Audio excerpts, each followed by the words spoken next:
Hello हजुर दर्शन नमस्ते। It's me विशाल यात्री। तपाईहरुलाई स्वागत छ नयाँ ब्लगमा। बिहानको 8 बजेर 6 मिनेट गइसकेको छ। म आज छु गाईघाटमा है। हिजोको ब्लग हेर्नु भएको छैन भनेदेखि गएर हेर्नु होला। हिजो म काठमाडौँबाट गाईघाटसम्मको 8 घण्टाको राइडमा थिएँ। म चाहिँ अब आज यहाँबाट ताप्लेजुङसम्मको यात्रामा रहनेछु। फेरि एउटा समस्या के भयो भनेदेखि ताप्लेजुङतिर फोन गरेको थिएँ, पानी परिरहेछ भन्ने कुरा पनि आइरहेछ हैन। पानी पर्यो भने त तनाव हुन्छ। म बाइक राइडमा छु, रेनकोटहरु पनि बोकेन मैले। अब कतैतिर जुगाड गर्नुपर्छ केहीको, रेनकोटहरु पायो भनेदेखि बाटोमा हैन। त्यसै चाहिँ मजाले आयो, रेस्ट गरियो। अब भर्खर उठ्दैछु, झोलाहरु प्याक लगभग गरिसक्नु लागेको छु। अब निक्लिनुपर्छ हामी बाहिर। रुमबाट बाहिर निक्लेर हल्का खाजाको लागि शपिङ गरेँ हैन। दही चिउरा, त्यहाँबाट स्याउस्याउहरु किने अनि रुम चेक आउट गरेर चाहिँ होटलबाट म थोरै अगाडि आएको छु। गाईघाट बजार यो चाहिँ यता पूर्वतिर इटरीतिर जाने बाटो है। गाईघाट बजार चाहिँ यो साइड, म यताबाट आएको। मेरो राइड स्टार्ट भइसकेको छ आजको हैन। अब बिस्तारै गरेर म ताप्लेजुङ पुग्ने कोसिस गर्छु। अहिले चाहिँ बिहानको कति बज्यो? बिहानको ठ्याक्कै 8:32 8:30 भएको रहेछ। हेरौँ कतिखेर पुगिन्छ। उता पानी पनि फेरि मैले अघि पनि भनेको थिएँ पर्दैछ भन्ने कुरा गर्नुभएको थियो। त्यसकै चाहिँ तनाव बाहिर छ। यहाँ चाहिँ एकदम धेरै गर्मी रहेछ।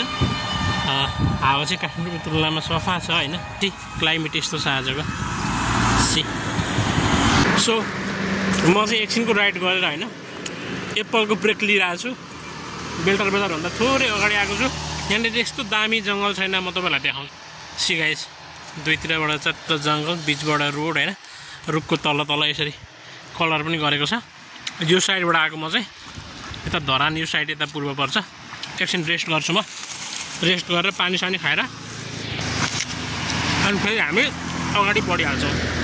अहिले बिहानको 9:49 गयो हैन। म चाहिँ यतिखेर कुस्ता छ सी।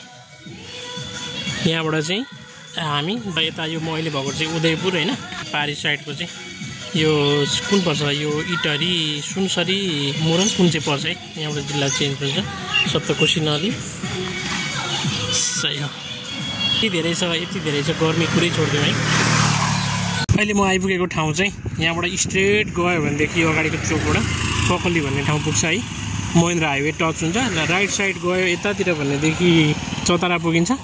अनि लेफ्ट साइड यताबाट चाहिँ यो साइड गयो यता भने हामी धरान पुगिन्छ। सिगाइस झन्डा राखेको छ यसरी यो चोकमा। चोकको नाम चाहिँ बिर्सिहालेँ मैले, के भन्थ्यो पनि। यहाँ एकछिन रेस्ट गर्नलाई बसेको छु। अलराइट, टाइम चाहिँ अहिले कति भयो भन्दा 9:58 भएछ। 10:34 भयो टाइम बिहानको। म यतिखेर धरान आइपुगेँ। धरानको पेट्रोल पम्पमा आएर चाहिँ पेट्रोल रिफिल गरेँ हैन। यसले चाहिँ 37-38 किलोमिटर पर लिटरले चाहिँ माइलेज दिइराखेको रहेछ है। यो हाइवेमा त्यहाँभन्दा त्यहाँ छैन, त्यहाँ छ। अब एकछिनमा चाहिँ अब माथितिर जङ्गलतिर लागेपछि चाहिँ अलिक शीतल हुन्छ कि। धरान पनि स्टिल गर्मी नै ठाउँ रहेछ। यो टाइममा गर्मी छ है, चैतको महिना अहिले गर्मी छ। यतिखेर चाहिँ मूलघाट बजारभन्दा थोरै मास्तिरतिर तमोर करिडोर छिर्साएको अवस्था छ। म सर आएर माथि भेडेटारमा खाना खाएँ हैन। खाना खाएर त्यहाँबाट सर यता ओह्रालो झरेर करिडोरको बाटो समाइसकेको छु। 12 बजेको टाइम छ अहिले। तलै मूलघाटको पुल हो यो है, तमोर नदी। पारीको चाहिँ धनकुटा जिल्ला। यो पनि यो कुन वर्षको नि? धनकुटे हो कि कुन हो? यस्तो छ अवस्था। तमोर नदी सर बगिरहेछ, सङ्लो देखिरहेछ गाइस है। तमोर करिडोर चाहिँ ठाउँ ठाउँमा पिच, ठाउँ ठाउँमा अब यसरी ग्राभेल भएको अवस्था छ है। कति पिच भयो अस्ति नै म योभन्दा अगाडि पनि आउँदा पिच धमाधम भइरहेको थियो। लेट्स सी, हेर्दै जाउँ है त। सही हो। यो चाहिँ हालत खराब बनाएको छ हो, हालत खराब। तमोर करिडोर पिच भएको छ। तमोर नदीको फाट क्या दामी देखिएको छ बगर है। बाइकलाई एकछिन हिट हुनुबाट जो ओभर कुदाउँदा पनि फेरि हिट हुन्छ है। यहाँ आयल लिक भएछ यो ठाउँमा, रसाइरहेछ अघिबाट है। ल्याप्पै लाएर त्यसलाई मर्मत गर्नुपर्ने हुन्छ। फिटिङसम्म त जानुपर्छ सर। अब बिचमा छैन। काहीँ चेनमा चाहिँ मोबिल हाल्नुपर्ने अवस्था भएछ। यहाँतिर चेन सुक्खा भएको अवस्था रहेछ। अहिले कहीँतिर मोबिल हाल्नु बसाइ नै खान्छु। एउटा स्याउ खान्छु हैन। एकछिन रेस्ट गर्छु। अनि सिगाइस तमरको बगर सही हो। गर्मीले पनि हालत खराब भयो गाइस। तमर करिडोरको यात्रा छ। हैन। अहिले 1:38 गएको छ। सी ठाउँ ठाउँमा तमर करिडोर चाहिँ यसरी पिच हुन लागेको अवस्था छ। म तपाईहरुलाई एकछिन चाहिँ सर्र हैन यो रोड पनि कस्तो बनिरहेछ म बाइक कुदाउँदै भ्लग गर्दै देखाउँछु।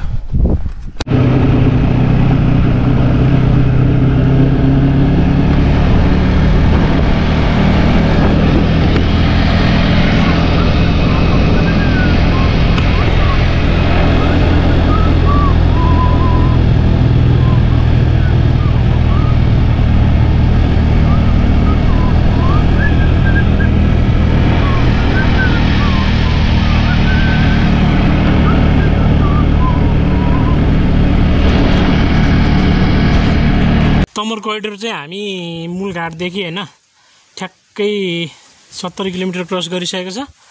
70 किलोमिटर समथिङ हामीले क्रस गरिसकेको अवस्था छ।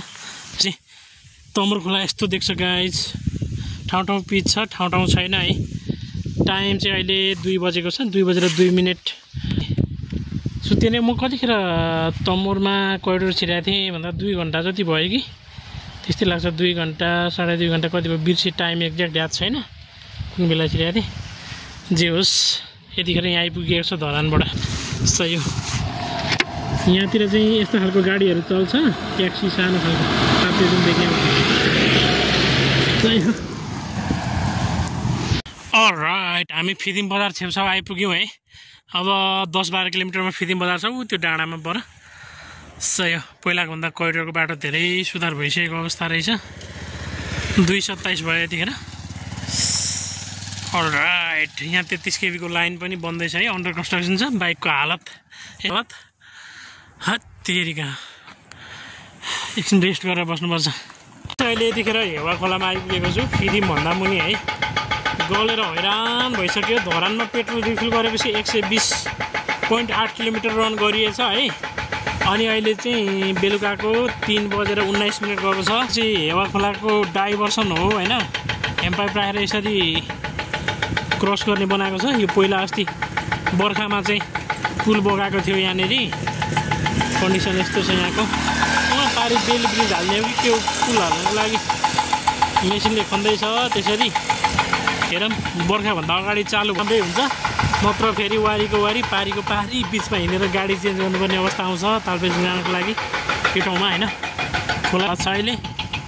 बर्खामा चाहिँ बगाएर फेरि बिजो पुलसुल लाने गरी आउँछ। यस्तो छ हालत। मेरो चाहिँ अब खाजा खाने टाइम भयो गाइज। यहाँ बसिरहेको छु, बाइक यता रेस्ट गरेर बसिरहेको छ बाइक पनि। अनि म पनि दही चिउरा चट्टै यहाँ राखेर चाहिँ अब मजाले चिलमा खाने हो। यस्तो मजाले थाक्यो कि हैन कुरै छोडिदिउँ। ओ माई गड लास्ट थाक्यो हो, लास्टै गलेर हैरान यार। ओहो अब 65 किलोमिटर जति छ तालपेजुङ पुग्न। सो यहाँ बसेर मजाले दही चिउरा खाइयो है। 4 बजेको छ। एकछिन रेस्ट पनि भयो। जिउ चाहिँ मस्त दुखिरहेको छ। जिउ दुख्न चाहिँ सन्चो भएको छैन। अब अगाडि बढ्नुपर्छ। 60-63 किलोमिटर छ तालपेजुङ पुग्न। अझै बिस्तारै अगाडि बढ्नुपर्छ। अब गलेर हैरान भइहाल्यो।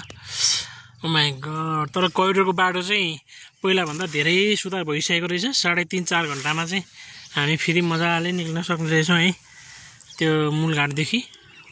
अवस्था पहिलाको भन्दा एकदम सुध्रेको रहेछ। पिच पनि म्याक्सिमम भइसकेको रहेछ। पिच नभएको ठाउँमा पनि रोलर लाएर एकदम राम्रो बनाएको रहेछ। ल ठिक छ। करिडोरको बाटो जो सुधार भएछ त्यही कुरा चाहिँ एकदम खुसी लागेछ। ल गाइस अब एकछिनपछि फेरि हामी अगाडि भेट्नुपर्छ। अहिले चाहिँ 5:20 गएको अवस्था छ। म यतिखेर आइपुगेको पाँचथर र तालपेजुङको सिमाना काबेली पुलमा है। तपाईँहरूले देख्न सक्नुहुन्छ। सो पहिलाको पुल चाहिँ त्यो पुरानो पुल हो उताको, त्यो चाहिँ डिसमेन्टल हुँदैछ अहिले। यो अहिले पक्की पुल बन्यो। त्यो अब बेली ब्रिज चाहिँ अन्त कतै युज हुन्छ है। डिसमेन्टलको काम भइरहेको रहेछ। हामी आएको यतादेखि यो रोडमा।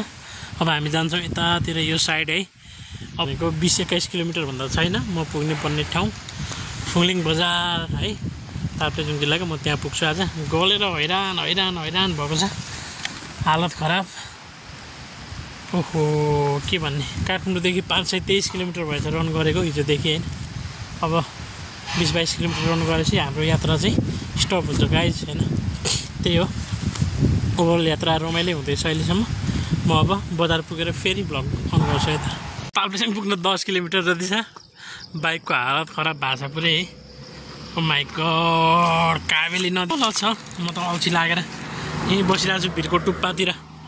लास्ट गाह्रो भयो हिँड्दै भने बाइकमा त ढाड जिउ दुखेर तनाव भइसकेको छ भने पुरै स्थिति ल्याङ्स भएको छ। ल्याङ्स फाइनल्ली फुङलिङ बजार आइपुगेको अवस्था छ। बेलुकाको 6:15 भएछ। थाकेर हैरान भएको अवस्था छ।